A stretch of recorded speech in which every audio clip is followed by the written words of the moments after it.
அன்பு நேயர்களுக்கு இனிய வணக்கம். இது உங்கள் தமிழன் தொலைக்காட்சியின் அரசியல் அரங்கம் நிகழ்ச்சிக்கு உங்களை வருக என வரவேற்கிறோம். நம் நிகழ்ச்சிக்கு இன்று சிறப்பு அழைப்பாளராக நம் அரங்கத்துக்கு வந்திருப்பவர் தலித் விடுதலை இயக்கத்தின் தமிழ்நாடு மாநில தலைவர் என்.ஏ. கிச்சா அவர்கள் நம்முடன் இணைந்திருக்கிறார். அவர் அன்புடன் வருவார். வணக்கம் சார். வணக்கம் சார். எப்படி சார் இருக்கீங்க? நல்லா இருக்கு சார். தலித் விடுதலை இயக்கம் இப்போ இதோடைய முக்கியமான கொள்கைகள் என்ன சார்? தலித் விடுதலை இயக்கம் என்ற அமைப்பு 80-90களில் ஆரம்பிக்கப்பட்ட அமைப்பு. இந்த அமைப்பை தலித் ஞானசேகரன் அவர்களால் கடந்த 30 ஆண்டுகளுக்கு முன்பாக மதுரையில் அவரால் துவங்கப்பட்டு தமிழகம் முழுவதும், குறிப்பாக விருதுநகர், மதுரை, ஈரோடு, கரூர், திருவண்ணாமலை போன்ற மாவட்டங்களில் பட்டியலின மக்களுக்கு எங்கெல்லாம் ஒடுக்குமுறை ஏற்படுகிறதோ அங்கெல்லாம் தலித் விடுதலை இயக்கம் முதல் ஆளாக நின்று களத்தில் நின்று மக்களுக்கான உரிமை மீட்டு கொடுத்து வருகிறது. தலித் ஞானசேகர் அவர்களின் இறப்புக்கு பிறகாக, கடந்த 5 ஆண்டுகளுக்கு பிறகு, அவர் இறப்பிற்கு பிறகாக தலித் விடுதலை இயக்கத்தின் மாநில தலைவராக தொடர்ந்து இந்த அமைப்பின் மாநில தலைவராக செயல்பட்டு கொண்டிருக்கிறேன். நீங்கள் தான்? நான் தான் சார். எவ்வளோ பேர் இருப்பாங்க அதில் இந்த அமைப்பில்? இது அமைப்பு பரவலாக பார்க்குற 8-9 மாவட்டங்களில் பரவலாக எங்கள் அமைப்பு இருக்குது சார். ஆமாம். சரி. இப்போ தலித் அப்படின்ற அந்த அந்த அடைமொழியோட நிறையா இயக்கங்கள் இருக்குது. ஆமாம். அதாவது ஞானசேகரன் அவர்கள் இதில் சீனியாரிட்டின்னு சொல்லலாம். ஆமாம். நான் ஆரம்ப கட்டத்தில் 80s 90s அவர் தான் இதை கொஞ்சம் பெரிய லெவலில் நான் அந்த துறையில் இருந்தனால எனக்கு தெரியும், கொண்டு வந்தார். அதுக்கப்புறம் தான் விடுதலை சிறுத்தைகள், மற்ற அமைப்புகள், அதே மாதிரி புரட்சி பாரதம் கூட இவருக்கு ஈக்குவலாக கூட சொல்லலாம். ஆமாம். இந்த மாதிரி அமைப்புகள்லாம் இருந்துச்சு. இப்போ இந்த தலித் அப்படின்ற அந்த வார்த்தையோட நிறைய அமைப்புகள் இருக்குது. இதெல்லாம் நீங்கள் ஏன் ஒன்றா சேர்ந்து ஒரு கூட்டமைப்பு வைக்க முடியாது? எல்லாருமே தலித்துக்காக தான் போராட போகிறீங்க. அதையும் உங்களுக்குள்ள ஒரு ஒற்றுமை இல்லாமல் இருக்குது. என்ன காரணம் சார்? அது ஒற்றுமை இல்லாத காரணம் இல்லை சார். பட்டியலின மக்களுக்கு எங்கெல்லாம் ஒடுக்குமுறை ஏற்படுகிறதோ அங்கெல்லாம் சிறு சிறு அமைப்புகளாக இருந்தாலும் தலித் அமைப்புகள் அவரவர் பகுதியில் நடக்கக்கூடிய பிரச்சனைகளை தொடர்ந்து குரல் கொடுத்து கொண்டிருக்கிறார்கள். அதே போன்ற பிரச்சனைகள் மிகவும் கடுமையான சூழலுக்கு தள்ளப்படும் போது தமிழகத்தில் உள்ள அனைத்து தலித் அமைப்புகளும் ஒன்று சேர்ந்து தான் பல கட்ட போராட்டங்களை முன்னெடுக்கிறோம். குறிப்பாக வேங்கவயல் சம்பவத்தில் பல கட்ட போராட்டங்கள் தலித் விடுதலை இயக்கம் முன்னெடுத்திருக்கிறோம். அதே போன்று தமிழகத்தில் உள்ள பெரும்பான்மையான தலித் அமைப்புகளை ஒன்று திரட்டியும் பல கட்ட ஆர்ப்பாட்டங்களை முன்னெடுத்திருக்கிறோம். அதே போன்று பல கூட்டமைப்பாகவும் தலித் விடுதலை இயக்கம் பல கூட்டமைப்புகளிலும் அங்கமாக வகிக்கிறோம். குறிப்பாக சமீபத்தில் நடந்த செஞ்சட்டை மாநாட்டில், மதுரையில் நடைபெற்ற மாநாட்டில் ஒரு கூட்டமைப்பை உருவாக்கினார்கள். அந்த கூட்டமைப்பில் தலித் விடுதலை இயக்கமும் இன்று வரை அங்கமாக நாங்கள் தொடர்ந்து பயணித்து வருகிறோம். அது என்ன மாதிரி கூட்டமைப்பு? அது எங்கெல்லாம் இதே போன்று அதே போன்று பட்டியலின மக்களுக்கு எதிராக ஏற்படுகின்ற சம்பவங்களை முன்னெடுக்கின்றோம். அதே போன்று பாசிச பாஜக கும்பல் என்னென்ன ஒடுக்குமுறையை கையாளுகிறார்களோ அது போன்ற பிரச்சனைகளுக்கும் அது போன்ற கூட்டமைப்பு தொடர்ந்து குரல் கொடுத்து வருகிறது. இதில் எத்தனை இந்த மாதிரி அமைப்புகள் இருக்குது? அதில் குறைஞ்சபட்சம் ஒரு 50க்கும் மேற்பட்ட அமைப்புகள் அதில் அந்த கூட்டமைப்பில் இருக்கிறோம். அந்த கூட்டமைப்பில் இந்த விடுதலை சிறுத்தை போல, புரட்சி பாரதம் போல இவங்களாம் இருக்காங்களா? அவங்களாம் இருக்காங்க. அந்த செஞ்சட்டை மாநாட்டில் தோழர் திருமாவர்களே பங்கெடுத்து இந்த மாநாட்டில் சிறப்பு, அவர் தான் சிறப்பு அழைப்பாளர் கலந்துட்டாங்க. இப்போ அதே போல் இந்த பிரச்சனை சொன்னீங்க, இந்த வயல் வேங்க வயல் பிரச்சனை கடந்த ஆட்சி காலத்திலேயே ஏற்பட்டுச்சு. பெரிய பரபரப்பாச்சு. அதுக்கப்புறம் அதுக்கு ஒரு இது போட்டாங்க, கமிஷன் போட்டாங்க, விசாரணை அது இதுன்னு வச்சு. அதே கூட்டணியில் இருந்த திருமாவளவன் அவர்களும் அந்த டைமில் கொஞ்சம் போராட்ட களத்துக்கு போகிறதுக்கான வேலைகள்லாம் பார்த்தாரு.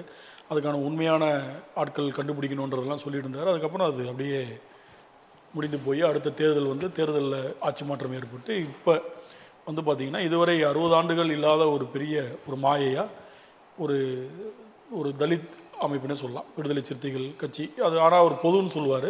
பட் அந்த கட்சியிலேருந்து ஒருத்தர் இப்போ அமைச்சராக இருக்கார். அதுவும் அதே துறை சார்ந்த ஒரு அமைச்சராக இருக்கார். அப்படி இருக்கும்போது இப்போ அந்த வேங்கவயல் பிரச்சனையில் இன்னும் உண்மை குற்றவாளிகள் கண்டுபிடிக்கப்படலைன்றது நிதர்சன உண்மை. இப்போயும் அதை பெருசாக அதை கேட்காமே இருக்காங்க. இப்போ இமிடியட்டாக அதை பண்ணலாம் இல்லையா? இப்போ வந்து கேட்காமலாம் இல்லை, அந்த மாதிரி சொல்ல முடியாது. இப்போ புதுசாக பொறுப்பேற்படுத்துகிற அமைச்சர் வந்து அந்த அந்த வேங்கவயல் பிரச்சனையாக பல கட்ட போராட்டங்கள் அவர் வந்து கடந்த ஆட்சி காலத்தில் வந்து பல போராட்டங்கள் நடத்தியிருக்காரு. பல பல பல நிகழ்வுகள் அவர் வந்து அந்த அந்த வேங்கவயல் சம்பந்தமாக பல போராட்டங்களை முன்னெடுத்திருக்காரு. இப்போ கூட சமீபத்தில் பார்த்தீங்கன்னா அவர் அமைச்சர் பொறுப்பேற்றது அவர் என்ன சொன்னார்னா, தோழர் வன்னியரசு அவர்கள் என்ன சொன்னார்னா, எங்கெல்லாம் அடக்குமுறை ஏற்படுகிறதோ அங்கெல்லாம் முதல் ஆளாக நின்று விடுதலை சிறுத்தைகள் குரல் கொடுக்கும் என்றது அவர் முதலிலிருந்து அதே குரல் தான், அதே வீரியத்தோடு தான் இன்று வரை தொடர்ந்து செயல்பட்டு கொண்டிருக்கிறார். அதில் எந்த மாற்று கருத்து இல்லை.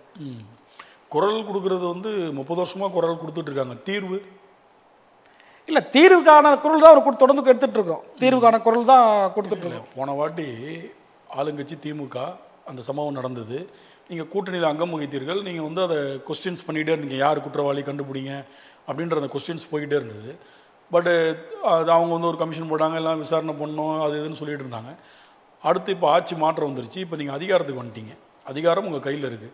அப்போ அதை இமீடியட்டாக அதுக்கு வந்து ஒரு திரும்பி அதை விசாரணைக்குள்ள வேகப்படுத்தி உண்மை குற்றவாளியில் பிடிக்கணுன்றது சொல்கிற அக்கறை அவங்களுக்கு இருக்குல்ல? இருக்குது சார். 2 மாதம் ஆச்சு இல்லை? இருக்குது. அது செய்கிறதுக்கு பெரிய விஷயம் கிடையாது. அதிகாரம் கையில் வந்ததுக்கப்புறம் நம்ம சைலண்டாக இருக்கிறது வந்து அந்த மக்களுக்கான அங்கீகாரத்தை நம்ம கிடைக்க விடாமல் பண்ணுற மாதிரி தானே அர்த்தம். அதுதான் என்னுடைய கொஸ்டின். அதான் சார், அதுக்கான வந்து விசாரணை குழு போட்டிருக்கு சார். அதுக்கான விசாரணை குழு போயிட்டுருக்கு, அதனோட வேலை நடந்துட்டு தான் இருக்குது. இப்போ 2 மாதத்துக்குள்ளே வந்து, ஏன்னா அந்த பிரச்சனைன்றது வந்து தமிழகம் முழுவதும் பேசும் பொருளாக பேசப்பட்ட பிரச்சனை. அது என்னன்னா, கோர்ட்டில் வந்து பார்த்தீங்கன்னா ஒரு தரப்பில் வந்து ஜட்ஜிமெண்ட்டே வந்திருக்கு, அந்த சம்பவத்தை செஞ்சு அந்த பகுதியில் உள்ள மக்கள் தான் செஞ்சாங்கன்ற ஒரு ஜட்ஜிமெண்ட்லாம் இருக்குது. அதுக்காக துணை குழு ஆரம்பிச்சிருக்காங்க. அந்த குழு உடனடியாக வந்து வன்னியரசு அவர்கள் வந்து தலையிட்டு உடனடியாக செய்வார்ன்றது நாங்கள் எல்லாமே நம்பிட்டு இருக்கிறோம். அதே போல் இப்போ வந்து தலித் அமைப்புகளுக்கு வந்து தலித் மக்களுக்கு நிறைய நல்லது செஞ்சது அதிமுக அரசா திமுக அரசா?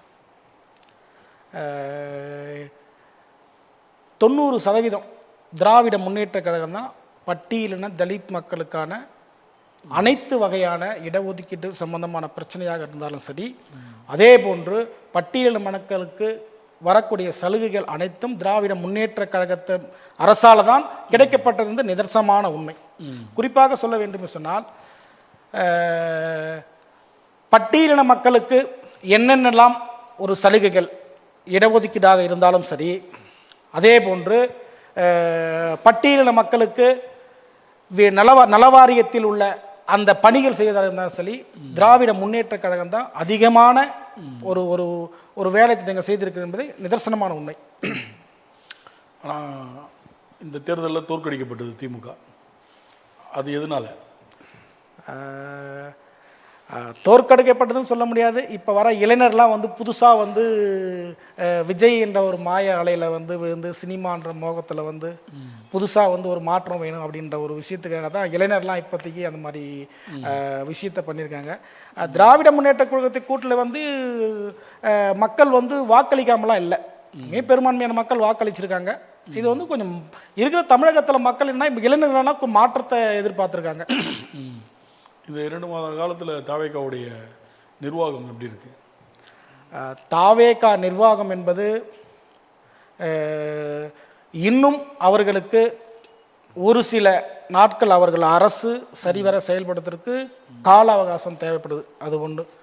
2வது விஷயம் பார்க்க போனீங்கன்னா, தாவேகா அரசு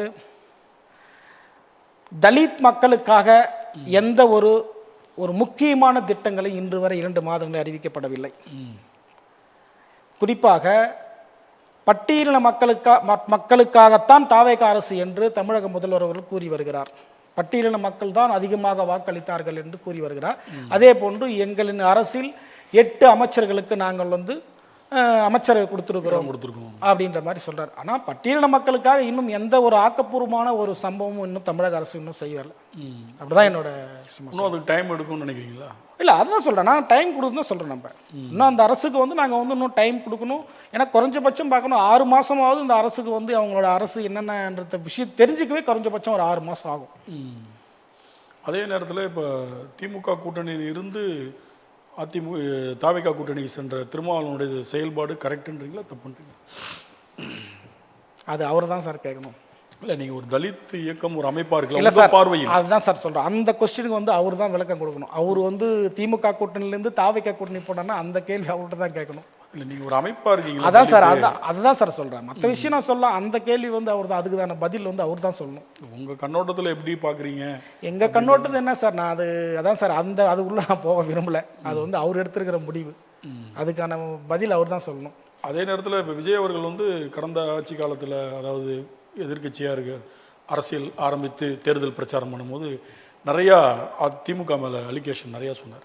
அதாவது அதில் முக்கியமானதுன்னு பார்த்தீங்கன்னா சட்டம் ஒழுங்கு பிரச்சனை, சின்ன குழந்தைங்க, பெண்கள் ஹராஸ்மெண்ட், செக்ஷுவல் ஹராஸ்மெண்ட், போதைப்பொருள், இதை வந்து ரொம்ப கடுமையான குற்றச்சாட்டாக வச்சு பிரச்சாரங்கள் அதுதான் முதன்மையாகவே இருந்தது. சிஎம்ஐ ரொம்ப டீஸ் பண்ணிலாம் அவர் பேசியிருப்பார். இப்போ அப்படியே பார்த்தீங்கன்னா ஆட்சிக்கு வந்துட்டார், உட்காந்துட்டார். இப்போ அதே சம்பவங்கள் குறையவே இல்லை, கண்டிப்பாக இப்போ நடந்துக்கிட்டு இருக்கு. ஆனால் இது எதுக்குமே ஒரு பதில் சொல்ல. அதாவது அஜித்குமார்னு ஒருத்தர் போலீஸ் அடித்து இறந்தப்போ பழைய முதல்வர் வந்து ஃபோன் பண்ணி அந்த குடும்பத்துக்கு ஒரு இரங்கல் தெரிவித்து, ஆறுதல் தெரிவித்து, ஒரு அரசு வேலை மற்றதெல்லாம் சொன்னாங்க. இவர் இப்போ லேட்டாக சபரீஷன் ஒருத்தர் இறந்துருக்காரு, அதுக்கு எதுவுமே சொல்ல. அப்புறம் இன்னொரு பையன் ஒருத்தர் இறந்துருக்கிறான்.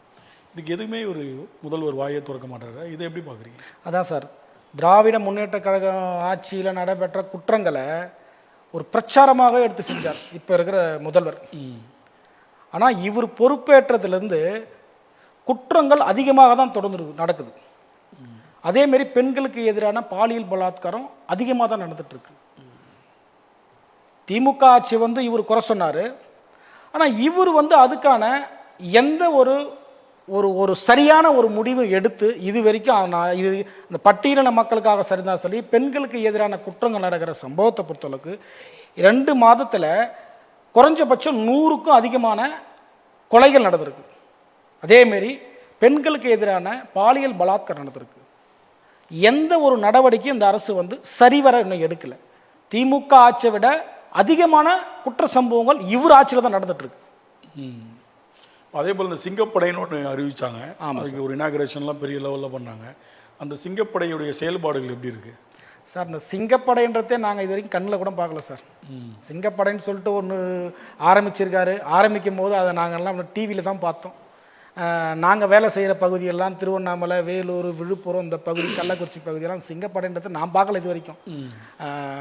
அதிகமான சமீபத்தில் பார்க்க போனால் இப்போ கடந்த மாதம் கூட பார்த்திங்கன்னா ஒரு ஆதிக்க சாதினால் நம்ம திருவண்ணாமலைக்கு பக்கத்தில் தானிப்பாடி அருகே உள்ள குயிலம் கிராமத்தில் ஒரு பட்டியலின இளைஞரை 3 ஆதிக்க சாதி இளைஞரை சேர்ந்து அடிச்சே கொலை பண்ணி போடுறாங்க. எப்போ நடந்தது? இப்போ ஒரு போன மாதம் 6ஆம் தேதி சம்பவம் நடக்குது. இது என்னென்ன சார், நடந்த சம்பவத்தை காவல்துறையில் போய் நாங்கள் என்ன பண்ணுறோம், புகாராக கொடுத்தா கூட இல்லை, அந்த சம்பவம் வந்து நாங்கள் வந்து எந்த ஒரு எங்களுக்கான எவிடன்ஸும் கிடையாதுன்னு சொல்லிட்டு அதை வந்து அது SC ST கேஸை போகிறதுக்கு கூட காவல்துறை மறுக்குது. அப்போது இந்த மாதிரிலாம் வந்து ஒரு பட்டியலின மக்களுக்கு, பொதுமக்களுக்கு வந்து இந்த மாதிரி ஒரு பிரச்சனை நடக்கும்போது இருக்கிற போலீஸே சரியாக செயல்படலை. அப்புறம் சிங்கப்படைப்பணின்னு ஒரு சிங்கப்படைப்பணி அமைச்சிருக்காரு. அந்த சிங்கப்படைப்பணி எங்கே இருக்குன்றதே தெரியல. நாங்களாம் இது வரைக்கும் சிங்கப்படைப்பணி பார்த்தது கூட கிடையாது. எப்படி சொல்லிட்டீங்க? ஆமாம் சார், பெரிய ஒரு ஃபங்க்ஷன் வச்சு எல்லா மாவட்டங்களுக்கும் இம்ப்ளிமெண்ட் பண்ணியிருக்காங்க. ஒரு SI, அவங்களுக்கு கீழே கான்ஸ்டபிள்ஸ் போட்டிருக்காங்க, இன்ஸ்பெக்டர் போட்டிருக்காங்க. நீங்கள் பார்க்கவே இல்லைன்னு சொல்லி? இல்லை சார், நான் எங்கள் பகுதியெல்லாம் நான் பார்க்கல சார். நான் இருக்கிற நேச்சுரல் தான் நான் பேசுகிறேன். நான் இவ்வளோ குற்றச்சம்பவம் நடக்குது சார், தொடர்ந்து குற்றச்சம்பவம் நடக்குது. தொடர்ந்து பார்த்தீங்கன்னா தலித்து இளைஞர்கள் வந்து அடித்து படுகொலை செய்யப்படுறான். தலித்து மாணவர்கள் வந்து பாலியல் பலாத்காரம் செய்யப்படுறாங்க. எப்பெல்லாம் எங்கே இப்போ இந்த சிங்கப்படை பெண்ணு?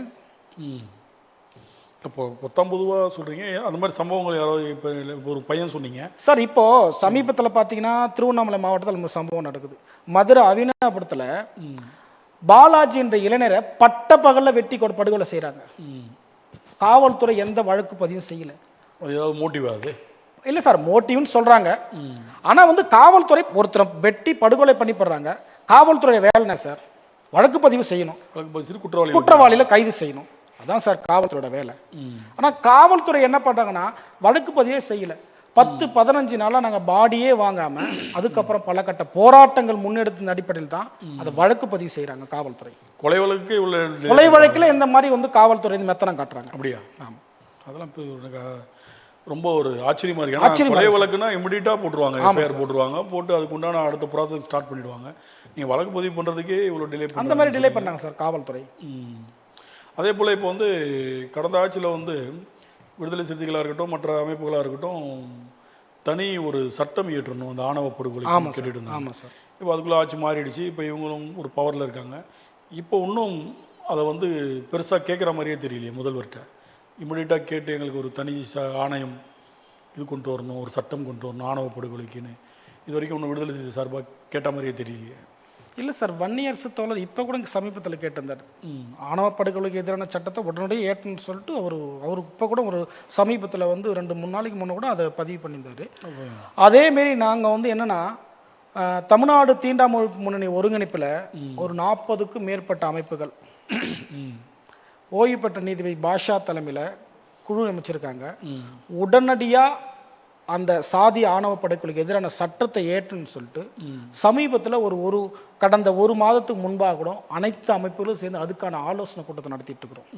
இப்போ சமீபத்தில் பார்க்க போனால் ஒரு சில அமைப்புகள்லாம் வந்து தலைநகர் சென்னையில் வந்து ஆர்ப்பாட்டத்தை முன்னெடுக்கிறாங்க. தலித் விடுதலை இயக்கம் சார்பாகவும் உடனடியாக அந்த ஆணவ படுகொலை சட்டத்தை ஏற்ற வேண்டும் என்று சொல்லி நாங்களும் எங்கள் தலைநகரில் வந்து ஒரு ஆர்ப்பாட்டத்தை முன்னெடுக்கலான்னு சொல்லிட்டு எங்கள் ஆலோசனை கூட்டத்தில் முடிவு எடுத்துருக்கிறோம். உடனடியாக அந்த ஆணவ படுகொலை நிறுத்தணும்னு சொல்லிட்டு. இந்த சட்டம் இயற்றினால் மட்டும் இது நிறுத்திடுவாங்கன்னு நினைக்கிறீங்களா, இல்லை இதுக்கு வேற என்ன பண்ணால் இது முழுமையாக இதை ஒழிக்க முடியும்னு நினைக்கிறீங்க? சார், சட்டம் ஏற்றுதான்றதால வந்து ஒரு முடிவு வந்துடும் சொல்ல சார். இந்த சட்டம் ஏற்றதுனால அந்த மக்களுக்கு கொஞ்சம் பாதுகாப்பு கிடைக்கும். இந்த மாதிரி சம்பவம்லாம் நடந்தால் இந்த மாதிரி சட்டத்தில் தண்டனைலாம் இருக்குது அப்படின்ற விஷயம் நான் அந்த நடக்கிற சம்பவத்தை நம்ம கொஞ்சம் தடுக்கலாம். அதுக்காக தான் இந்த ஆணவ சட்டத்தை ஏற்றணும்னு சொல்கிறேன். இப்போ வந்து பார்த்தீங்கன்னா இப்போ திமுக அரசு இல்லை, இப்போ தாவேக்கா அரசு கிட்டத்தட்ட 2 மாதமாக போயிட்டுருக்கு. இப்போ அவங்க சொன்ன தேர்தல் அறிக்கைகளில் இன்னும் பெருசாக சொன்ன எதையுமே இன்னும் இம்ப்ளிமெண்ட் பண்ணலை. ஆமாம். இப்போ மக்கள் மத்தியில் ஒரு கொஸ்டின்ஸ் வந்துக்கிட்டே இருக்குது. இன்னும் 2500 ரூபா நீங்கள் சொல்லலை அப்படின்னு கேட்டுட்டு இருக்கும்போது இப்போ செங்கோட்டையன் அவர்கள் 2 தினங்களுக்கு முன்பு ஒரு பேட்டி கொடுக்குறாங்க. ஆமாம், நிதிநிலை அறிக்கை மோசமாக இருக்குது, நீங்கள் எல்லாம் இதையே கேட்டுட்ருக்கீங்க, திமுக அரசுனா வந்தோன்னே உடனே 1000 ரூபா கொடுத்தாங்களா, 2.5 வருஷம் கிட்ட கழிச்சு தானே கொடுத்தாங்க அப்படின்னு ஒரு கொஸ்டின்ஸ் கேட்குறாரு. ஆனால் நிதிநிலை அறிக்கை 10 லட்சம் கோடி கடன் என்பது பிப்ரவரி மாதம் கடைசியிலேயே அவங்க வந்து திமுக அரசு வெளிப்படையாக வெளியிட்டாங்க. அதுக்கப்புறம் தான் இவங்க இதை வந்து இந்த தேர்தலுக்கான கான்செப்டே இவங்க கொண்டு வந்தது. அதுதான் மிகப்பெரிய அட்வான்டேஜ் ஆச்சு அவங்களுக்கு தேர்தல் அறிக்கை தான். கண்டிப்பாக 2500 ரூபா தாய்மாமன் சீரு, குழந்தைகளுக்கு மோதிரம், இந்த மாதிரி சில விஷயங்கள், கன்னியாகுமரி டு சென்னை வரைக்கும் பஸ்ஸில் எல்லா ஊருக்கும் போகலாம் ஃப்ரீன்றதெல்லாம் பெரிய லெவலில் மக்களுக்கு போய் சேர்ந்தனால தான் அந்த வெற்றி வாய்ப்பில் ஒரு 60% அது ஒரு காரணமாக இருக்கலாம். இப்போ இந்த மாதிரி அவர் ஒரு பதில் சொல்கிறது எப்படி பார்க்குறீங்க சார்? இப்போ வந்துக்கிற புதுசாக வந்து தாவேக்கா அரசுக்கு வந்து நல்லாவே தெரியும் தமிழகத்தில் உள்ள நிதிநிலை மோசன்றது நல்லாவே அவங்களுக்கு தெரியும். எத்தனை லட்சம் கோடி கடன் இருக்குன்ற விஷயம் வந்து நல்லாவே அவங்களுக்கு தெரியும். தெரிஞ்சு இருந்து தான் இந்த மாதிரி திட்டத்தை அவங்க என்ன பண்ணுறாங்க, அறிவிக்கிறாங்க. திட்டத்தை அறிவித்து என்ன பண்ணுறாங்க, அதை மக்கள் ஏன் நடைமுறைப்படுத்தலன்னு கேட்கும் போது தான் என்ன பண்ணுறாங்க, நிதிநிலை வந்து எங்களுக்கு மோசமாக இருக்குது, இது வந்து மக்களை முழுமையாக ஏமாற்ற வேலை தான் இந்த தாவேக்கா அரசு செஞ்சிட்ருக்கு. அப்போது 2500 ரூபாய் கொடுப்புன்னு சொல்லிட்டு எதன் அடிப்படையில் அவங்க வந்து தேர்தல் அறிக்கை கொடுத்தாங்க. 10 லட்சம் கோடி கடன் இருக்குதுன்னு சொல்லிட்டு ஒரு மாநாட்டில் இப்போ இருக்கிற தமிழக முதல்வர் விஜய் அவர்களே சொல்கிறாரு. அப்போ அந்த நிதிநிலையெல்லாம் கவனத்தில் எடுத்து தானே அவர் வந்து தேர்தல் அறிக்கையை தயார் பண்ணியிருப்பார். கண்டிப்பாக. அப்போது மக்களை வந்து இன்னமும் ஏமாற்ற வேலையில் தான் தாவேக்கா அரசு செயல்படும் தான் நாங்கள் சொல்லுவோம். அப்படி தான் எடுத்துக்கிறீங்க? ஆமாம். அதே நேரத்தில் இப்போ தாவேக்கா அரசு பார்த்தீங்கன்னா இந்த ஆட்கள் அதிமுகலேருந்து பெரும்பான்மையாக கூப்பிட்டுட்டே இருக்காங்க. நான் ஊழலை ஒழிக்க வந்தேன், தீய சக்தி திமுக, கொள்கை எதிரி பாஜக அப்படின்னு சொல்லி தேர்தலுக்கு முன்னாடி வந்தார். இப்போ பெரும்பாலான ஊழல் வழக்கில் சம்மந்தப்பட்ட அத்தனை பேருமே இப்போ தாவேக்காவில் வந்து சேர்ந்துகிட்டே இருக்காங்க.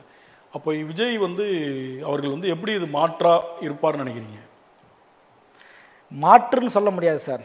அவர் என்ன சொல்றாருன்னா, திமுகவை தீய சக்தின்றாரு, அதிமுகவை தீந்து போன சக்தின்னு சொல்றாரு.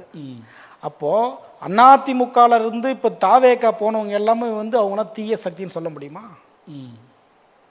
விஜயபாஸ்கர் மேலே எவ்வளோ வழக்கு இருக்குதுன்றது விஜய்க்கு தெரியாமல் இருக்குமா? கண்டிப்பாக. இன்னைக்கு அதிமுக அரசில் அதிமுகவிலேருந்து திமுக ஓட்டுனா அவர் வந்து புனிதராக மாறிடுறாருங்களா? அப்போ எல்லாமே மக்களை ஏமாற்றுறதுக்கான ஒரு ஒரு ஒரு அந்த மாதிரி ஒரு விளம்பரத்தை தான் வந்து இன்றைக்கு இருக்கிற முதல்வர் வந்து மக்கள் மத்தியில் பேசிகிட்டு இருக்கார். அப்போ இவர் என்ன பண்ணோம், அந்த அதிமுக கட்சியிலேருந்து எங்கள் கட்சிக்கு வரும்போது என்ன பண்ணோம், வேண்டான்னு சொல்லியிருக்கணும், இல்லை அவர் இணைச்சிருக்கக்கூடாது. அவர் மேலே எத்தனை வழக்கு இருக்குன்றது நல்லாவே தெரியும். தெரிஞ்சு தானே அந்த கட்சியில் இணைக்கிறார் அவர். அப்புறம் என்ன இவர் தூய சக்தின்னு சொல்லிட்டு இருக்காரு? அதாவது பிஜேபி வந்து ஒருத்தர் மேலே ஊழல் வழக்கு அதிகமாக இருக்குன்னா அவங்கள டைட் பண்ணுவாங்க. அவங்க வேலைக்கு பிஜேபி வந்துட்டு அந்த வழக்கெல்லாம் நீர்த்து போகும். அந்த மாதிரி ஆயிடுச்சு. அதே தான் சார் இவர் கடைபிடிக்கிறாரு. அதே தாவேக்கா இன்னொரு பிஜேபி கட்சி இல்லை சார். தாவேக்கா என்னன்னா, நான் அப்படி சொல்ல வரல. அவங்க எடுக்கிற ஒரு என்ன ஸ்டாண்டு, அந்த ஸ்டாண்டு தான் இவர் எடுத்துட்டு வராரு. இப்போ முழுக்க என்னன்னா, அதிமுகலேருந்து இவங்க தாவேக்கா வந்துட்டவுடனே இவர் என்னன்றாரு, மீண்டும் சொல்லிட்டு இருந்தா நான் தூய சக்தி சூயத்தை சொல்லிட்டு இருக்காரு. அதனால வந்து இதெல்லாம் மக்களை ஏமாத்துற வேலை தான் சார் சொல்லுவேன். இது மக்களை ஏமாத்துறதுக்காக சொல்றாரு. இப்போ அடுத்தடுத்து இப்போ இருக்கிற அமைச்சருடைய செயல்பாடெல்லாம் எப்படி இருக்கு தாவேக்காவுடைய அமைச்சர்? சார் அதுதான் சார் சொல்கிறேன். எந்த அமைச்சர் எந்த வேலை செய்கிறாங்கன்னே எங்களுக்கு தெரியல சார் இது வரைக்கும். ஒரு அமைச்சர் என்னன்றாரு, மின்சாரத்துறை அமைச்சர் இன்னைக்கு கூட பார்த்தீங்கன்னா தலைநகர் சென்னையில் வந்து தொடர்ந்து அவங்க வந்து உண்ணாவிரத போராட்டம் நடத்திட்டு இருக்காரு. நாங்கள் வந்து 200 யூனிட் மின்சாரம் இலவசமாக கொடுக்குறேன் அப்படின்ற ஒரு திட்டத்தை இவர் அறிவிக்கிறாரு. எங்கேருந்து 200 யூனிட் இலவச மின்சாரத்தை கொடுத்தாருன்னு தெரியல. மீண்டும் என்ன பண்ணுறாரு, தமிழகம் முழுவதும் மின்வெட்டு ஏற்படுறப்ப என்ன பண்ணுறாரு, நான் 15,000 பேரை வந்து புதுசாக நியமிக்க போகிறேன் அப்படின்ற வந்து ஒரு அறிவிப்பை வெளியிடுறாரு. ஆனால் வந்து 20,000க்கு மேற்பட்ட மின்வாரிய ஊழியர்கள் வந்து தற்காலிகமாக வேலை செய்யணும் வந்து எனக்கு சரியாக இன்னும் ஊதியம் கொடுக்கல, என்ன பணி நிரந்தரம் செய்யலை அப்படின்னு சொல்லி தான் வந்து தொடர்ந்து இன்னைக்கு வரைக்கும் போராட்டம் பண்ணிட்டு இருக்காங்க. ஆமாம், போராட்ட காலத்தில் இருக்காங்க. அப்போ அமைச்சரோட செயல்பாடு என்னவா இருக்குது? ஏன்னா புதுசாக ஆள் எடுக்கிறதுக்கு ஆல்ரெடி பல ஆண்டுகளாக வேலை செய்கிற அந்த எக்ஸ்பீரியன்ஸ் ஆளுங்களையோ 20-25 அவங்களே நியமனம் செய்யலாம்ல சார். இப்போ அவங்க செய்யறது என்னன்னா, இப்போ ஆள் எடுக்க போகிறோம்னு சொல்லி 20,000 பேர் தற்காலிக ஊழியர் வேலை செஞ்சுட்டு இருக்காங்க. அப்போ அவங்களுக்கே அந்த வேலையை கொடுக்கலாம்ல. அப்போ புதுசாக நாங்கள் வந்து மீண்டும் என்ன பண்ணுறாரு, கான்ட்ராக்ட் முறையில் தான் கொண்டு வருவோம். ஆல்ரெடி கான்ட்ராக்ட்காரங்க வந்து சம்பளமே கொடுக்கலன்னு நம்ம அரங்கத்துலேயும் பேசிட்டு போயிருக்காங்க. ஆமாம் சார், அவங்க வந்து சம்பளம் கொடுக்கலன்னு சொல்லிட்டு தான் இவங்க வந்து போராட்டம் பண்ணிட்டு இருக்காங்க. மீண்டும் அந்த கான்ட்ராக்ட் முறை தான் கொண்டு வர போகிறோம்னு சொல்லிட்டு இந்த அரசு அதான் சொல்லுது. இப்போ அப்போ புதுசாக ஆள் எடுக்க போகிறது இல்லை. புதுசாக ஆள் எடுப்பாரா எடுக்கலான்னு தெரியல. ஆனால் இருக்கிறவங்களுக்கே வந்து ஊதியம் சரியாக கொடுக்கறது இல்லை அப்படின்னு சொல்லிட்டு தான் இன்னைக்கு வரைக்கும் போராட்டம் பண்ணிட்டு இருக்காங்க. அதே நேரத்தில் இப்போ இந்த 2 மாதங்களில் 20,000 கோடி கடன் வாங்கியிருக்கு தாவேக்கா. அதை நீங்கள் பார்த்துருப்பீங்க. ஆமாம் ஆமாம். இப்போ 20,000 கோடி 2 மாதங்களில் கடன் அப்படின்னு நீங்கள் கணக்கு பண்ணிங்கன்னா, ஒரு வருஷத்துக்கு நீங்கள் கணக்கு பண்ணிங்கன்னா 2.5 லட்சம் கோடி வந்துடுது. ஆமாம். அப்போ 5 ஆண்டுகளுக்கு நீங்கள் கணக்கு பண்ணிங்கன்னா 2 10 12 லட்சம் கோடி 5 ஆண்டுகளில் கடன் ஆகும். ஏன்னா இன்னும் இவங்க சொன்ன திட்டங்கள்லாம் பெரிய பெரிய திட்டங்கள். ஆமாம். அதுக்கெலாம் பல லட்சங்கள் வரக்கூடிய கடன் வாங்கக்கூடிய ஒரு வாய்ப்புகள் இருக்குன்னு பரவலான ஒரு குற்றச்சாட்டு இருக்குது. இப்போ 10 ஆண்டுகளில் 10.5 லட்சம் கோடி இந்த கடன், இப்போ இவங்க இதே கான்செப்டில் போனால் 5 ஆண்டுகள்லேயே 10 லட்சம் வந்துடாது இல்லையா?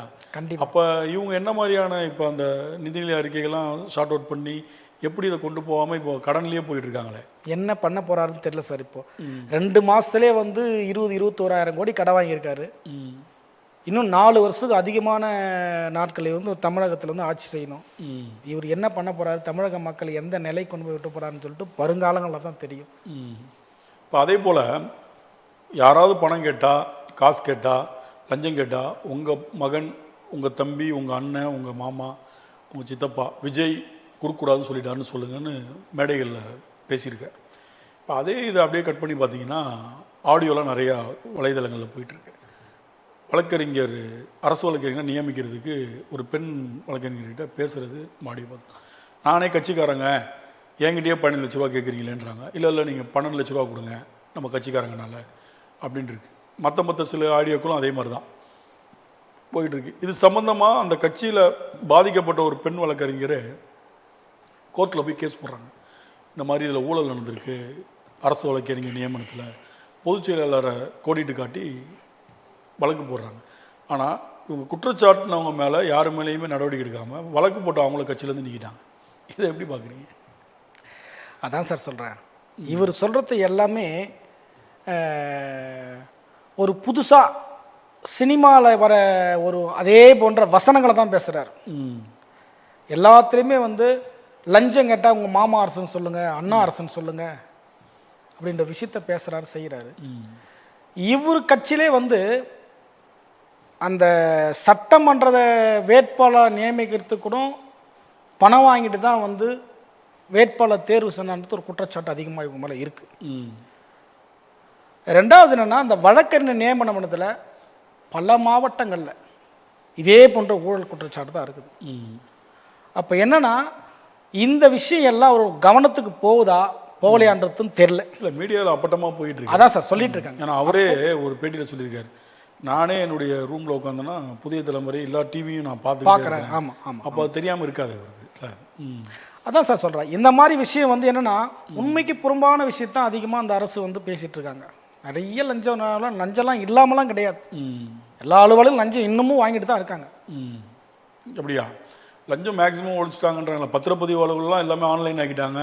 இப்போ காசு கொடுக்க வேண்டிய வேலையை இல்லை, ஆட்டோமேட்டிக்காக அதுவே சேஞ்ச் ஆகிடுதுன்றாங்களே. எங்கே சார் ஆகுது அந்த மாதிரி? எங்கே சார் ஆகுது? அதெல்லாம் ஆகலையா? நான் சமீபத்தில் கூட சார் நான் ஒரு 10 நாளைக்கு முன்னே கூட ஒரு பத்திரப்பதிவு செய்யறதுக்கு போகிறேன் சார். பத்திரப்பதிவு செய்கிற போகிற இடத்துல கூட பார்த்தீங்கன்னா பத்திரப்பதிவு செஞ்சு இன்னுமே வந்து அது வந்து இன்னும் எங்களுக்கு வந்து ஆன்லைனில் ஒன்றும் ஏறல. அந்த மாதிரிலாம் காரணம் அது அது அதான் சார் தெரியல. அதான் தெரியல. கேட்டால் ப்ராசஸ் போயிட்டுருக்கு. அப்போ காசு கொடுத்தா ஏறிடுமோ? அது தெரியல சார் எனக்கு. அது காசு கொடுத்தா தான் போக மாட்டேதுலாம் தெரியல. துரிதமாக வேலை நடந்துட்டு இருக்கு. பத்திரப்பதிவுலாம் ஒழிச்சிருக்காங்க, லஞ்ச லாவணியத்தை நாங்கள் ஒழிச்சிட்டோம்னு சொல்கிறாங்க. நிறைய பேர் அதுக்கு கமெண்ட்லாம் போட்டிருக்காங்க, நல்லா இருக்கு, இப்போ நாங்கள் போய் காசு கொடுக்க வேண்டியது இல்லைன்றாங்க. அதெல்லாம் ஏற்புடைய விஷயம் மாதிரி தான் தெரியுது. இருக்குது சார், ஒரு இடத்துல இருக்குது, ஒரு சில இடத்துங்கள் இருக்குது. ஆனால் முழுமையாக வந்து லஞ்ச லாபத்தை ஒழிச்சிடலாம் சொல்ல முடியாது. ஏதோ ஒரு சில இடத்துல வந்து இவங்க வந்து அந்த ரைடு பண்ண விஷயம் எல்லாத்துலேயும் வந்து கொஞ்சம் அந்த அரசு அலுவலகங்களுக்கு வந்து கொஞ்சம் அச்சத்தை உண்டு பண்ணியிருக்கு. ஆனால் வந்து லஞ்சத்தை முழுமையாக ஒன்றும் ஒழிச்சிடல. இப்போ அதிகாரிகளை பயமுறுத்திருக்காங்க. அது அதிகாரிகள் கொஞ்சம் அச்சத்தை உண்டு பண்ணியிருக்காங்க.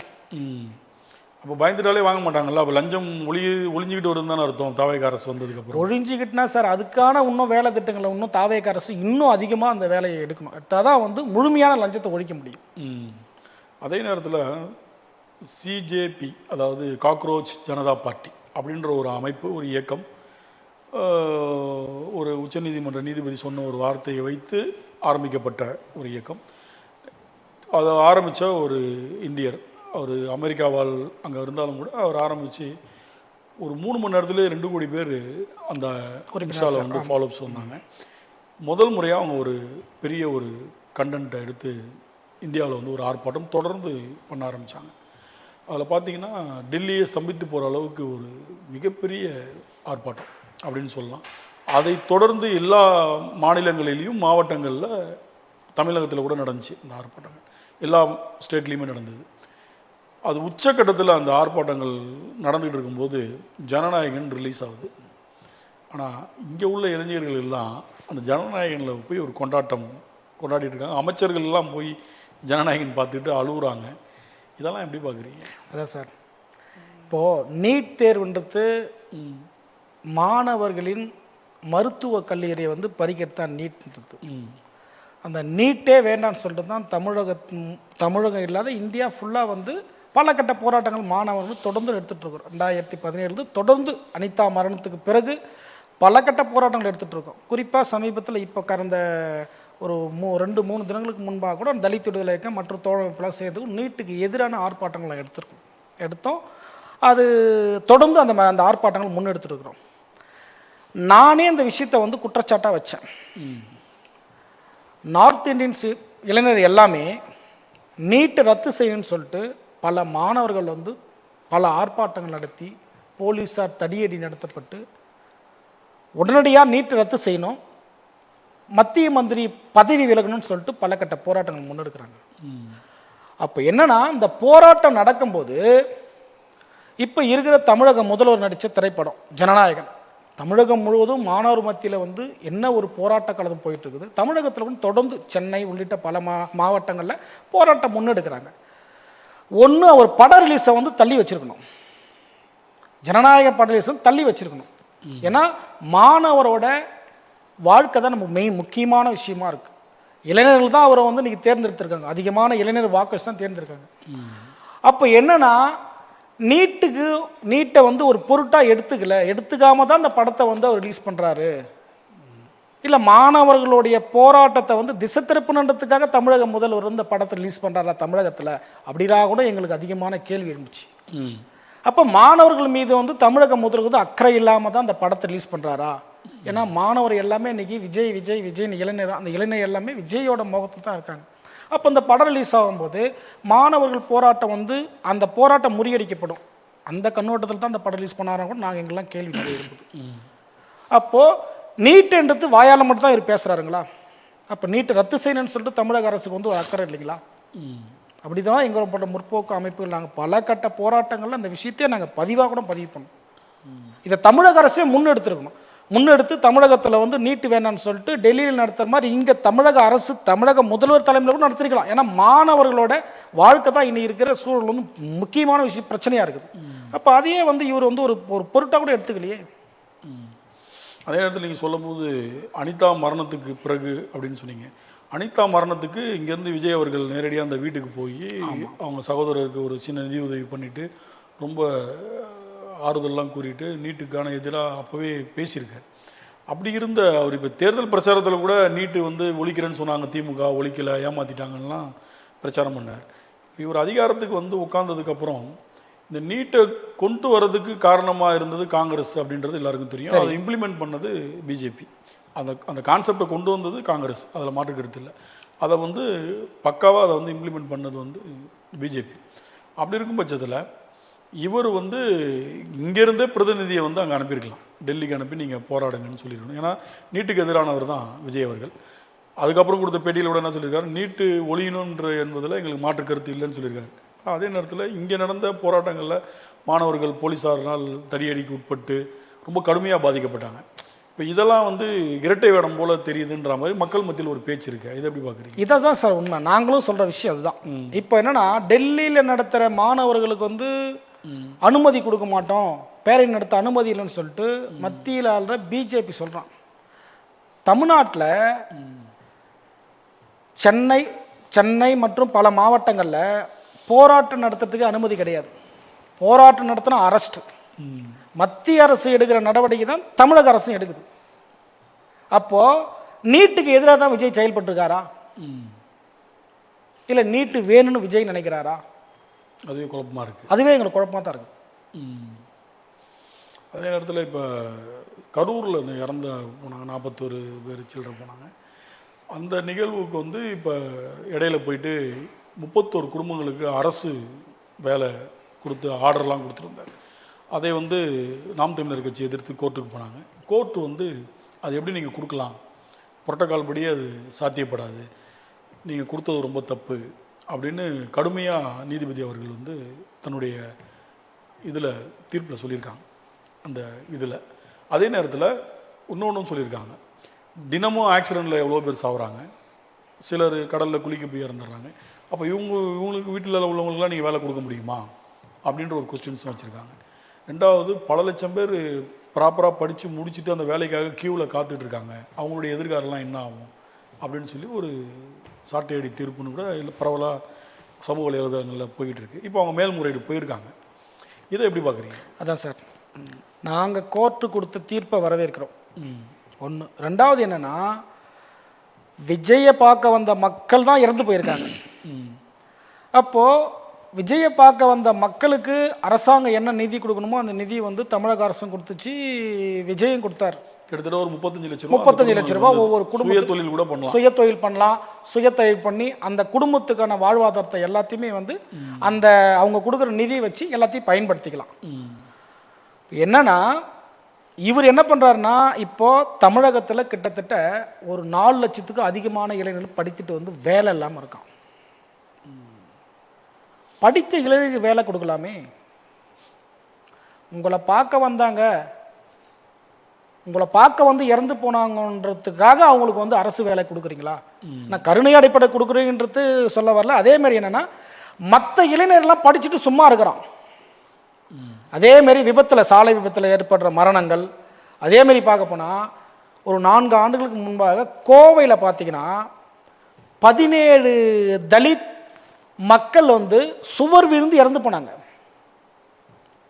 மக்கள் என்ன பண்ணுறா, அரசு சுவர் விழுந்து இறந்து போனவங்களுக்கு உரிய நிவாரணம் கூட இது எந்த அரசும் கொடுக்கல இந்த மக்களுக்கு. இதே தாவேக அரசு ஏற்ற பிறகு கூட பல போராட்டங்கள் நாங்கள் முன்னெடுக்கிறோம். அதெல்லாம் செய்யாத அரசு இவரை பார்க்க வந்த மக்களுக்கு வந்து அரசு என்ன பண்ணுறாங்க, கடந்த அரசு வந்து அவங்களுக்கு உரிய நிவாரணம் கொடுக்குறாங்க, விஜய் நிவாரணம் கொடுக்குறாரு. இப்போ புதுசாக வந்திருக்க தாவேக அரசுன்னு உடனடியாக அரசு வேலை உங்களுக்கு கொடுக்குறாங்க. அப்போது நான் என்ன சொல்கிறேன், பட்டியலின மக்கள் வந்து இறக்குறாங்க, சாலை விபத்தில் இறக்குறாங்க, அதேமாரி ஆணவ படுகொலை அந்த மாதிரி சம்பவங்கள் எடுக்கிறாங்க, அவங்களுக்கும் இது போன்ற அரசு வேலையை கொடுங்க. இதை கொடுத்தா அதையும் கொடுங்கன்றீங்க? இல்லை சார், இது கொடுக்கலாம்ல. இப்போ இதுக்கு கொடுக்க முன் வரீங்க, நீங்கள் கொடுத்துட்டாங்க. அதான் சார் கொடுத்துட்டீங்க அப்படின்னா இதையும் நீங்கள் செய்யலாம்ண்ணே. அவங்களும் ஒரு அப்பாவி மக்கள் தானே. அப்போ நீங்கள் பண்ணுறது ஒருதலை பட்சமாக தானே பண்ணுறீங்க. அப்போ உங்களை பார்க்க வர மக்கள் இறந்து போனால் மட்டும் அவங்க மக்களா, இல்லை அவங்க மட்டும் தான் மனிதரா அப்படின்ற ஒரு கேள்வி எழும்புதில்ல. கண்டிப்பாக. ஏன்னா இது வரைக்கும் எந்த கட்சியுமே தன் மாநாட்டிலேயோ இதுலேயோ வந்து இறந்தவங்களுக்கு நிதி தான் கொடுத்துருக்காங்க, தவிர வேலை கொடுக்கல. இது வந்து ஒரு தவறான முன்னுதாரணம் ஆகிடும் அப்படின்றது பரவலான குற்றச்சாட்டாக தான் இருக்கு. ஆமாம் ஆமாம். அப்போ அது வந்து ரொம்ப தவறுன்னு தான் சொல்கிறீங்க. இல்லை சார், அது வந்து தவறுன்னு தான் சார் சொல்கிறேன். அது வந்து அந்த மாதிரி வந்து நிவாரணம் கொடுக்குறாங்க, அரசு நிவாரணம் கொடுக்குது, இவர் நிவாரணம் கொடுக்குறாரு. அந்த நிவாரணத்தை சுய தொழில் துவங்கலாம், அதுக்கான எல்லாமே அதுக்கான தொகையை தான் வந்து அரசாங்கம் கொடுக்குது. அப்போ எல்லாருக்குமே இந்த மாதிரிலாம் வந்து இறந்து போனவங்களுக்கு வந்து நாங்கள் வேலை கொடுப்போம். படித்த இளைஞர் நிலை என்ன வருது? கருணை அடிப்படையில் கஷ்டமாக. படித்த இளைஞர் என்ன வருது? எவ்வளோ பேர் படிச்சுட்டு இளைஞர் வேலை இல்லாமல் இருக்காங்க. அவங்க அதுக்கு காரணம் என்ன சொல்கிறதுன்னா, இப்போ ஒரு அஜித் குமார் லாக்அப் டெத்தில் இறந்தார், அவங்களுக்கு கருணை அடிப்படையில் அரசு வேலை கொடுத்துச்சு இல்லையா, அந்த மாதிரி நாங்கள் கொடுத்தோம் அப்படின்றாங்க. அதை நீங்கள் சார், அது கருணை அடிப்படையில் கொடுத்து அது வேற இது வேற. கருணை அடிப்படையில் எப்படி கொடுக்குறாங்க? அது அஜித்குமார் மரணமும் கரூர் சம்பவமும் ரெண்டுத்தையும் ஒரு எப்படின்னு சரி ஒரு கோட்டில் அந்த கண்ணோட்டத்தில் பார்க்குறாங்கன்றேன். கண்ணோட்டத்தோடு எப்படி சார் பார்க்க முடியும்? அது வேற சம்பவம் இது வேற சம்பவம் இல்லை. அப்போ அந்த விஷயமும் ஒரு தவறான அணுகுமுறை தான். ஆமாம் சார். அதே நேரத்தில் இப்போ வந்து பார்த்தீங்கன்னா நிறைய தாவைக்காவினர் மீது குற்றச்சாட்டுகள் நிறையா வருது. இப்போ சமீபத்தில் அமைச்சர் ஜெகதீஸ்வரி அவர்கள் மேலே கூட ஒரு ஆடியோ வெளியில் வந்தது. அதில் அவங்க ரொம்ப கடுமையாக ஒரு ஆளை பேசியிருப்பாங்க, அடித்து கொண்டுடுவேன் அப்படின்ற மாதிரி அந்த வாய்ஸ் வந்தது. அது எல்லா பேப்பரில் டிவிகள்லாம் அது ஒளிபரப்பப்பட்டது. அதுக்கப்புறம் அமைச்சர் தரப்பில் அது வந்து ஏஐ சார்பாக ஏஐ மூலமாக என்னுடைய வாய்ஸு அந்த மாதிரி பண்ணியிருக்காங்கன்னா அவங்க ஒரு விளக்கம் கொடுத்துருக்காங்க. பட் ஏஐயா அது உண்மையான்றது அது டெஸ்ட்டுக்கு அனுப்புனா தெரிஞ்சிடும் அப்படின்றது பல்வேறு குற்றச்சாட்டு இந்த அமைச்சர் பேசியிருக்கிறது. அதே மாதிரி இப்போ ராணிப்பேட்டை வேலூர் இந்த இடத்துல இப்போ கபில்ன்ற ஒரு எம்எல்ஏ வந்து பத்திரிகையாளரை தாக்குனதாக எல்லா மீடியாலையும் போயிட்டுருக்கு. இதெல்லாம் எப்படி பார்க்குறீங்க? மாற்றுன்னு வராங்க, அப்போ மற்றவங்கள மாதிரியே தான் இவங்களும் இருக்காங்கன்னும் போது எப்படி மாற்றம் ஆவாங்க? அதான் சார், அது அவர் விஜய் தான் சார் கேட்கணும். அவங்க கட்சியில் தான் அவர் தான் சொல்கிறாரு, நாங்கள் வந்து தமிழகத்தில் வந்து மாற்றாக வந்திருக்கிறோம், யார் எந்த குற்றச்செயலில் நாங்கள் உடனே நடவடிக்கை எடுப்புன்ற விஷயத்தை வந்து அவர் தான் தமிழக முதல்ல அவர் தான் விஜய் தான் சொல்லிட்டு இருக்காரு. அந்த மாதிரி குற்றச்சம்பவம் அவங்க கட்சியில் இருக்கிறவங்க செய்கிறாங்கன்னும் போது அவர் தான் உடனடியாக அவங்க மீது நடவடிக்கை எடுக்கணும். அவருக்கு வந்து நாலேஜுக்கு போகாமல் இருக்காது, ஆனால் சம்மந்தப்பட்டவங்க மேலே இது வரைக்கும் பெரிய லெவலில் யாரையும் நடவடிக்கை எடுக்கல. சின்ன சின்ன கட்சிக்காரங்களை தான்.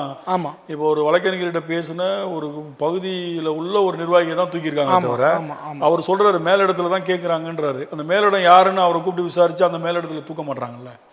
அப்போ லஞ்சம் ஒழிக்கணும்னா கீழேருந்து ஸ்டார்ட் பண்ணணும். ஒரு பியூன் வாங்குறதை நீங்கள் டைட் பண்ணால் தான் மேலே உள்ளவனுங்க. பியூனையும் டைட் பண்ணும்போது நம்ம எப்படி வாங்குறதுன்னு ஒன்றில் மேலேருந்து எடுத்துகிட்டு வரணும். மேலே உள்ள அதிகாரியை நீங்கள் உடனே சஸ்பெண்ட் பண்ணி எவ்வளோ பேரை சஸ்பெண்ட் பண்ணால் 1-2 தான் போய்கிட்டு இருக்கு. நமக்கு இந்த லஞ்சம் ரைடு கீடில் வரும்போது வருது. இதை முழுமையாக இதை வந்து தாவைக்க அரசு வந்து காலி பண்ண முடியும்னு நினைக்கிறீங்களா? இல்லை சார், முழுமையாக அவங்க காலி பண்ண முடியும்னு சொல்லலை. ஆனால் அந்த குற்ற சம்பவத்தை தடுக்கலாம். முழுமையாக காலி பண்ண முடியும்லாம் அது வாய்ப்பு இல்லை. அதே நேரத்தில் இந்த டாஸ்மாக் வந்து பெரிய விஜய் அவர்களே வந்து பிரச்சாரத்தில் 10 ரூபான்னு பாட்டெலாம் பாடி கரூரில் பெரிய லெவலில் அது பேசும் பொருளாச்சு. ஆனால் இப்போ டாஸ்மாக் எடுத்திங்கன்னா அது இன்னும் முற்றிலும் ஒழிக்கப்படவே இல்லை. அந்த 10 ரூபா அந்த சிம்பிள் எக்ஸாம்பிள் தான். அந்த 10 ரூபா மேட்டரை இன்னும் ஒழிக்கப்படலை. 20 ரூபா வாங்குறாங்கன்றது தான் இப்போ பல்வேறு குற்றச்சாட்டாக இருக்குது. இது வந்து இதுக்கு என்ன நீங்கள் நினைக்கிறீங்க அவங்க சைட்லேருந்து பேச? அதான் சார், அவர் திமுக அரைச்ச மேலே வந்து டாஸ்மாக் குற்றச்சாட்டு வச்சார், நீட்டு குற்றச்சாட்டை வச்சார், அதேமாதிரி பார்த்தீங்கன்னா பாலியல் குற்றச்சாட்டு வச்சார். ஆனால் இவர் அரசு பொறுப்பேற்றதுல இருந்தால் பெண்களுக்கு எதிரான குற்றங்களும் அதிகமாக நடக்குது. அதேமாரி டாஸ்மாகில் வந்து 10 ரூபா அதிகமாக வாங்கினாங்க அப்படின்னு சொல்லிட்டு இவர் போய் கரூர் கூட்டத்தில் போய் பாட்டே பண்ணார். 10 ரூபாய்க்கு 8 ரூபா இந்த மாதிரி பாட்டே போனார். இவர் அரசு பொறுப்பேற்றலேருந்து 517 கடை 717 கடையை வந்து நாங்கள் வந்து தடை பண்ணிட்டோம், கடையை எடுத்துட்டோம் அப்படி தான் சொல்கிறார். ஆனால் 710 கடையை எடுத்துட்டு சொல்கிறார்.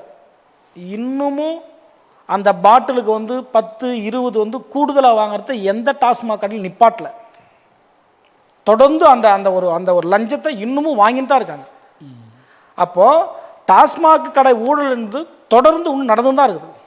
தாவேக அரசு பொறுப்பேற்றது கூட எந்த ஒரு மாற்றமும் இல்லை.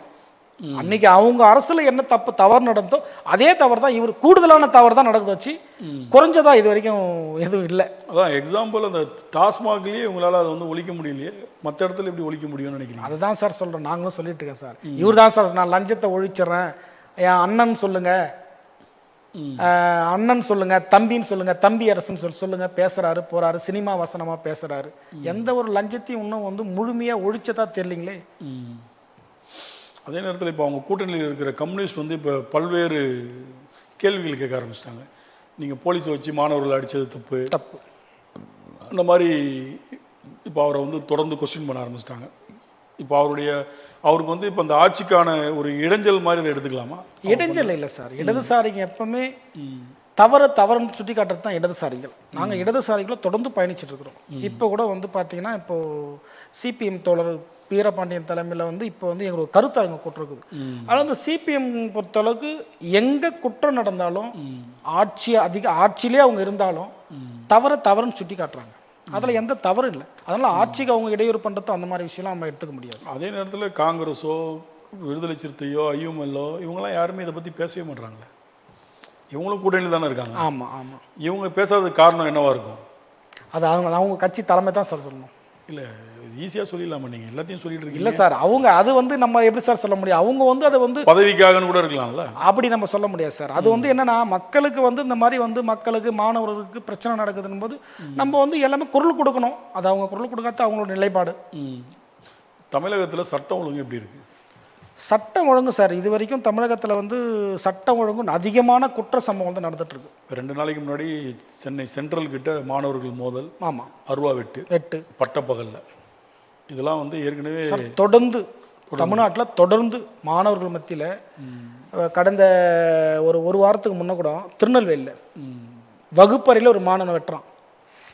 அதுமாரி வந்து மாணவர்கள் மத்தியிலே இந்த நிலைமைனா அப்போ வந்து மற்ற விஷயம் என்னன்றது நல்லாவே உங்களுக்கு தெரியும். தொடர்ந்து சட்ட ஒழுங்கு பிரச்சனைன்றது தமிழகத்தில் வந்து அதிகமாக தான் இருக்குது. இப்படி இருக்கும் பட்சத்தில் இப்போ இடைத்தேர்தல் இன்னும் டேட் அறிவிக்கல. பேங்க்கில் அதாவது கோர்ட்டில் வந்து சில இடங்கள் தடைன்னு சொல்லியிருக்காங்க, இப்போதைக்கு இல்லைன்னு. அது நீங்கி ஒரு எத்தனை எம்எல்ஏ போகும்போது இது வரைக்கும் மொத்தம் மாற போகிறாங்கன்னு தெரியல. இது வரைக்கும் ஒரு 6, 7, ஒரு காலி 8 அப்படின்னு இருக்கும்போது இன்னொரு நாட்கள் தேவைப்படுது அவங்க பெரும்பான்மைக்கு. அது வரைக்கும் எம்எல்ஏக்கள் இங்கே மாறலாம். அப்படி மாறும் பட்சத்தில் இன்னொரு 6 மாதத்தில் தேர்தல் வருதுன்னு வைங்க. இந்த தேர்தலில் தாவேக்காக்கு எப்படி இருக்கும் இடைத்தேர்தல்? சார் தாவேக்கா அரசு ஒரு மாற்றத்தை கொண்டு வராதான்னு சொல்லிட்டு தான் வந்து தமிழக இளைஞர்கள் பெண்கள் எல்லாம் வந்து அவங்களுக்கு வந்து முழுமையாக வாக்களிச்சிருக்காங்க. ஆனால் தாவேக்கா அரசு இதே போன்ற செயல் தமிழகத்தை நீடிச்சுன்னா கண்டிப்பாக மக்கள் தக்க பாடம் புகட்டுவாங்க. இடைத்தேர்தலில் அவங்க தோல்விக்கு வாய்ப்பு இருக்குன்றீங்க? தோல்வி இல்லை சார், அவர் வந்து என்னன்னா சட்ட ஒழுங்கு பிரச்சனை சரி பண்ணணும், லஞ்ச லாபத்தை ஒழிக்கணும்னு சொல்லி தான் அவர் வந்தார். அதெல்லாம் வந்து அவர் கவனத்துக்கு உடனே போய் அவர் வந்து உடனே நடவடிக்கை எடுக்கணும். ஏன்னா மக்கள் மாற்றத்தை விரும்பி தான் வந்து உங்களுக்கு வாக்களிச்சிருக்காரு. அப்போ எந்த மாற்றமும் தமிழகத்தில் வந்து புதுசாக நடந்துடலையே. கடந்த ஆட்சியை விட இந்த ஆட்சி அதிகமாக தானே இருக்குது. சட்ட ஒழுங்கு பிரச்சனை எங்கே சரி செஞ்சுருக்காங்க? இதுவும் முழுமையாக சரி செய்யப்படல. ஆமாம், சரி செய்யப்படல. ஒரு சிங்கப்பெண் படைன்னு ஒன்று ஆரம்பித்து அது அப்படியே தான் இருக்குது. அதில் யாரையும் பெருசாக அரெஸ்ட் பண்ணதா தெரில சார். தெரில. அப்போ அடுத்து இந்த இரும்பு கரம் கொண்டு அப்படின்ற அந்த அடக்கு எதுவுமே இல்லாமல் இருக்குன்றீங்க. இப்போ நிறைய இரும்பு கரம் கொண்டு அடக்கணும் சார். இவரை இரும்பு கரம் கொண்டு அடக்கினா தானே வந்து இந்த மாதிரி குற்ற சம்பவங்களும் குறையும். அதுக்கு விஜய் அவர்கள் அதிரடி நடவடிக்கை எடுப்பாரா, இல்லை வேற யாராவது அவர் கைகளை கட்டி போட்டிருக்காங்கன்னு நினைக்கிறீங்களா? எடுக்கணும் சார். ஏன்னா ஆட்சி அதிகாரம் அவர்கிட்ட தான் இருக்குது. அவர் தான் தமிழ்நாட்டு முதல்வர். போலீஸ் எல்லாமே அவர் ஒரு கட்டுப்பாட்டில் தான் இருக்குது. அவர் நடவடிக்கை எடுக்கணும். எடுத்தால் மக்கள் மத்தியில் மீண்டும் அவருக்கு ஒரு நல்ல பேர் வரும். அதே நேரத்தில் இப்போ 5ஆம் தேதி பட்ஜெட் வரப்போகுது. பட்ஜெட்டில் வந்து இந்த 2500 ரூபாய் கொடுக்க போகிறதாகவும் ஒரு தகவல் இருக்குது, இல்லைன்னு ஒரு தகவல் இருக்குது. அப்புறம் அந்த குழந்தைகளுக்கான மோதிரத்துக்கான பட்ஜெட் ஒதுக்குறோன்ற ஒரு தகவல் இருக்குது. இதெல்லாம் தகவலாக தான் இருக்க தவிர கன்ஃபார்மான தகவல் இல்லை. சரி, இதெல்லாம் ஒரு இம்ப்ளிமெண்ட் பண்ணி இதெல்லாம் கொடுக்கணுன்ற மாதிரி அந்த பட்ஜெட்டில் அறிவிச்சாருன்னா இதுக்கப்புறம் தாவேக்காவுடைய அரசுக்கு மக்கள் மத்தியில் எப்படி இருக்கும்? கொடுக்கட்டும் சார். கொடுத்த பிறகு நம்ம இது சம்பந்தமாக பேசுவோம். ஏன்னா அவர் வந்து நிறைய வந்து பேசுவார், எது நடைமுறைக்கு வரல. கொடுக்குறேன்னு சொல்லியிருக்காரு. தங்க மோதிர தாய்மாமன் திட்டம் வந்து வர செப்டம்பர் 15 கொடுப்பேன்னு சொல்லிட்டு சொல்லியிருக்காரு. நடைமுறைக்கு வரட்டும். அவர் கொடுக்குறாரு. ஏன்னா அறிவிப்பு அவர் கொடுத்த அறிவிப்புலாம் சாதாரண அறிவிப்பே கிடையாது. ஒவ்வொரு அறிவிப்பும் வந்து நினைக்கவே வந்து வேய்ப்பாக இருக்குது. இந்த மாதிரி அறிவிப்பு அறிவிச்சிருக்காரு. மக்களுக்கு வரட்டும், அவர் அறிவிக்கட்டும். அறிவித்த திட்டங்களை வந்து நடைமுறைப்படுத்தட்டும். அதே நேரத்தில் இப்போ தாவைக்கானாலே ரீல்ஸ்னு வாங்க, ரீல்ஸ் வச்சு தான் அவங்க வந்தாங்கன்னு. இப்போ குறைஞ்சிருக்கா? ரீல்ஸ் எங்கே சார் குறையுது? ம், அந்த ரீல்ஸில் சார் இன்ன வரைக்கும் போயிட்டுருக்கு அந்த அரசு. அப்படின்றீங்களா? இன்னும் இப்போ அமைச்சர்கள்லாம் ரீல்ஸ் போடுறாங்கன்றீங்களா? இல்லை, அமைச்சருங்க போகிறாங்கல்ல. இப்போ என்னென்னா, ஒரு விஜய் வந்து ஒரு இப்போ சமீபத்தில் கரூர் போகிறாரு. அவர் கரூர் போகிறதுக்கு முன்னவே அவங்க கட்சியில் இருக்கிறவங்க வந்து அவரை காட்டுற ஒரு மாயாஜாலெலாம் வந்து பார்த்தீங்கன்னா பயங்கர வியப்பாக இருக்குது எங்களுக்கெல்லாம். அவர் கரூரில் போயிட்டு மக்களுக்கு வந்து நான்லாம் ரொம்ப எதிர்பார்த்தோம்.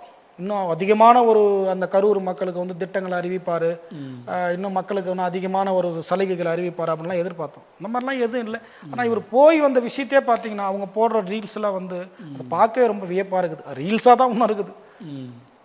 அங்கே அவர் பேசின பேச்செலாம் ஏற்புடையதா? ரொம்ப ஒரு முதல்வர்ன்ற பதவியை மீறி சில அன்வான்டான ஸ்பீச் இருந்தது இல்லை? அது எப்படி சார் நீங்களே பார்த்துருப்பீங்க, எப்படி சார் அந்த பேச்சில் ஏற்புடைய பேச்சுன்னு எப்படி சார் சொல்ல முடியும்? அதுதான் உங்களுக்கு அவர் வந்து முதல்வர் ஆவாத்துக்கு முன்னே பேசுகிற பேச்சு வேறு, ஒரு முதல்வரான பிறகு ஒரு பேசுறதுக்குன்னு சொல்லிட்டு ஒரு பக்குவமான பேச்சு இருக்குது. அது வந்து அது முதல்வருக்கான பேச்சுன்னு சொல்ல முடியாது சார். அது அந்த மாதிரி பேச்சு இல்லை, ஏற்புடையது அல்ல. அதே நேரத்தில் திமுக ஆட்சியில் வந்து இவங்க கூட்டம் போடும்போது 5000 பேருக்கு தான் அனுமதி அப்படின்னு சொல்லி கொடுப்பாங்க. இவங்க அதை வந்து பேசும் பொருளாக பேசியிருக்காங்க. அது எப்படி நீங்கள் கரெக்டாக 5000 பேர் கொடுப்பீங்க? அதெல்லாம் முடியாது, எங்களுக்கு அதிகமாக வேணும்லாம் போராட்டங்கள் பண்ணாங்க, நிறையா அறிக்கைகள்லாம் விட்டாங்க. இவங்க ஆட்சிக்கு வந்ததுக்கப்புறம் இது வரைக்கும் அவங்க நடத்தின எல்லா கூட்டத்துக்கும் 5000 பேருக்கு தான் அவங்க அனுமதி கொடுத்துருவாங்க. யார் சொல்கிறீங்க? தாவைக்கு அரசு. சரி, திமுக அரசு இருக்கும்போது இவங்க அனுமதி கேட்கும்போது 5000 பேருக்கு தான் திமுக அரசு அனுமதி கொடுத்தாங்க. அப்போ இவங்க வந்து எதிர்த்து பேசினாங்க, நீங்கள் ஏன் 5000 பேருக்கு கொடுக்குறீங்கன்னு. ஆனால் இவங்க ஆட்சிக்கு வந்ததுக்கப்புறம் நடந்த 3 கூட்டங்களுக்குமே 5000 பேர் இவங்களே அனுமதி கொடுத்தாங்க. அப்போ இதுக்கு வந்து கிளாஷ் ஆகுது இல்லையா? அப்போ அவங்க எதுக்காக அந்த 5000 பேர் கொடுத்தாங்கன்றது இப்போ வந்ததுக்கப்புறம் அவருக்கு புரிஞ்சிருக்கா? இல்லை ஏன் இவர் 10000 பேர் கொடுக்கல? உங்கள் அமைப்பு சார்பாக அந்த கண்ணோட்டம் எப்படி இருக்குன்னு இப்போ கேட்குறேங்க. அதுதான் சார் சொல்கிறேன். இவர் வந்து திமுக ஆட்சியை வந்து குற்றம் சொல்லணும். எந்த ஒரு இவருக்கு வந்து ஒரு எதிரான விஷயம் நடந்துட்டாலும் உடனே திமுக அரசு மேலே குற்றச்சாட்டு வைப்பார். எந்த சம்பவம் நடந்தாலும் இவர் நடத்துகிற கூட்டத்தில் இந்த மாதிரி கரூர் சம்பவம் மாதிரி மற்ற சம்பவம் எது நடந்தாலும் திமுக அரசை குற்றச்சாட்டு வச்சுருவார். இதுதான் அவங்களுக்கு பிரதானமாக இருக்கும். இப்போ அவங்களுக்கு தான் அரசு இருக்குது. 10,000 பேருக்கு அனுமதி கொடுக்கலாம், 20,000 பேருக்கு அனுமதி கொடுக்கலாம், காவல்துறை கட்டுப்பாட்டு தான் இருக்குது. ஏன் அதை இப்போ இவங்க செய்யலை? அவங்க அரசு வந்து சார் இவங்க தலைமையில் தான் அரசு நடக்குது, காவல்துறை முழுமையாக அவங்க கட்டுப்பாட்டில் தான் இருக்குது. போன திமுக ஆட்சியில் வந்து குற்றச்சாட்டு வச்சிங்க, 5000 பேருக்கு அனுமதி கொடுக்க மறுக்கிறீங்க அப்படின்ற குற்றச்சாட்டு நீங்கள் வச்சிங்க. நீங்கள் உங்கள் அரசு இப்போ நடக்குது, காவல்துறை முழுமையாக கட்டுப்பாட்டில் இருக்குது. அப்போ நீங்கள் ஏன் மீண்டும் அதையே நீங்கள் நடைமுறைப்படுத்துறீங்க? அது ஒரு கேள்வியாக தான் இருக்குது. கேள்வியாக தான் இருக்குது. கண்டிப்பாக இவ்வளோ நேரம் ஒதுக்கி உங்களுடைய பொன்னான நேரத்தை ஒதுக்கி பல்வேறு விஷயங்களை அலசி ஆராய்ந்து இப்போ இருக்கிற ஆளுங்கட்சி அரசை பற்றி நிறைய விஷயங்கள் பேசியிருக்கீங்க, உங்கள் அமைப்பை பற்றியும் பேசியிருக்கீங்க. தலித்துகள் எங்கேயும் பாதிக்கப்படக்கூடாது, அவர்கள் பாதிக்கப்பட்டால் கண்டிப்பாக நாங்கள் வந்து குரல் கொடுப்போம், எங்கள் தலித்து விடுதலை இயக்கம் சார்பாக செய்வோம் அப்படின்றதையும் சொல்லியிருக்கீங்க. ரொம்ப நன்றி சார். நன்றி சார். நன்றி சார். மீண்டும் அடுத்த அரசியலங்கம் நிகழ்ச்சியில் மற்றொரு சிறப்பு அழைப்பாளருடன் உங்களை சந்திக்கும் வரை நன்றிக்கு உரிய விடைபெறுகிறேன். நன்றி, வணக்கம்.